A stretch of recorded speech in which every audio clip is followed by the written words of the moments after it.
Afternoon friends, কি করছো সবাই? আশা করি সবাই এখন কাজকর্ম ব্যস্ত আছো। সেটাই স্বাভাবিক, এটা এরকমই সময়। তো আজকে তো তোমার ভাদ্র মাসের শনিবার ছিল। তো আমার সকাল থেকে খাওয়া হয়নি এখনো, কারণ হচ্ছে আমি রান্নাবান্না হয়ে গিয়েছে। আমি ভাবলাম যে এখানে তো রাত্রে পুজো হয়, তাই জন্য আমি উপাস থাকতে পারি না।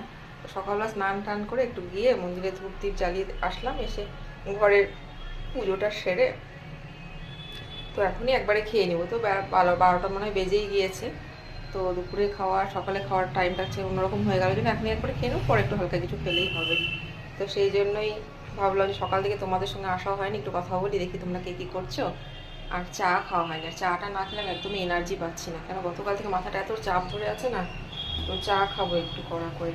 চাটা খেয়ে তারপরে একবারে খাওয়ার দাওয়ার খেয়ে নেবো, কারণ এই মুহূর্তে এখন মানে ঘুম থেকে উঠে যেহেতু কিছু খাওয়ায়নি, একটু চাটা না খেলে ভালোই লাগছে না। তো একটা বিস্কিট দিয়ে একটা